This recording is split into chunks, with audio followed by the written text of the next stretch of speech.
Magandang gabi mga kahuan, narito na ang ating ulat panahon ngayon.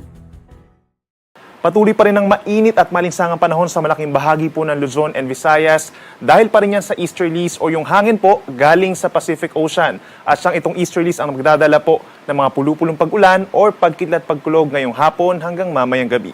Samantala, mas maulan naman sa malaking bahagi po ng Mindanao dahil pa rin sa Intertropical Convergence Zone o itong ITCZ na siyang tagpuan po ng hangin from the northern and southern hemispheres. At minsan malalakas po yung mga pag-ulan, kaya pinag-iingatan natin sila sa mga posibleng pagbaha at pagguho ng lupa. Simula po mamayang hapon or ngayong hapon hanggang bukas ng madaling araw, pinakamataas ang tsansa ng pag-ulan sa may Zamboanga Peninsula, Bangsamoro Region, gayon din sa may Davao Region and Soxargen, light to moderate with at times heavy rains. Kaya't mag-ingat po sa mga flash floods or landslides at magdala ng payong kung lalabas ng bahay. May tsansa rin ng pag-ulan dito sa may northern Mindanao, lalo na sa may Bukidnon at dito rin po sa may Caraga Region, especially sa may Agusan del Sur.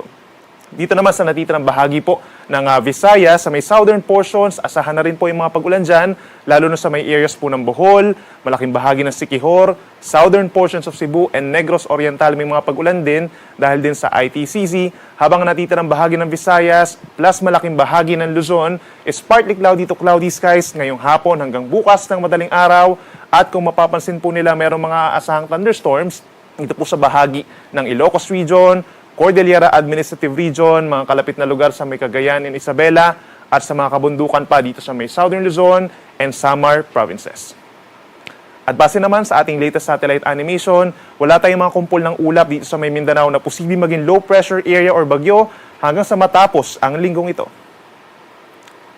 Bukas, May 1, Labor Day, araw po ng Miyerkules, aasahan pa rin natin yung weather conditions na halos katulad po nitong araw na ito. Asahan pa rin natin ang bahagyang maulap hanggang kung minsan maulap ang kalangitan sa may eastern side ng Luzon habang maaliwalas ang panahon or fair weather conditions over the rest of Luzon sa umaga hanggang sa tanghali.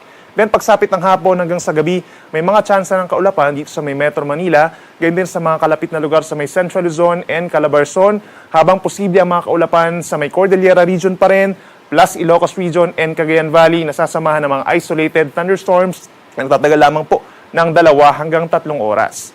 Yung temperature natin sa Metro Manila mananatiling mainit pa rin po, yung temperatura ng hangin 37 degrees Celsius po bukas katulad ngayong araw. Habang sa malaking bahagi pa ng Central Luzon, Cagayan Valley, and Ilocos Region, mananatiling mataas din po yung ating air temperatures.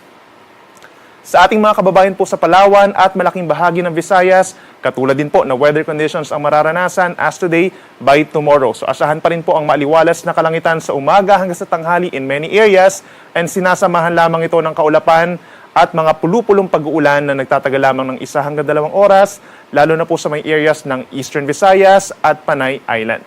Temperature natin dito sa Metro Cebu from 27 hanggang 33 degrees Celsius. Sa ating mga kababayan sa Mindanao, by tomorrow, makulimlim pa rin po ang panahon sa malaking bahagi nito, lalo na sa may southern portions, Basilan, Sulu, and Tawi-Tawi, may mga pag-ulan pa rin sa umaga. Sa may Zamboanga Peninsula, lalo na sa may Zamboanga City and Zamboanga Sibugay. Dito po sa mga areas, paligid po ng Moro Gulf, kabilang na dyan ang Sultan Kudarat, Lanao del Sur, Maguindano Provinces, Sarangani, South Cotabato, hanggang dito po sa may eastern side, Davao Oriental and Davao Occidental, mga karanas ng makulimlim na panahon. May mga kalat-kalat na ulan, so hindi naman po tuloy-tuloy na mga pag-ulan nito, pero magdala pa rin po ng payong dahil sa epekto ng ITCZ.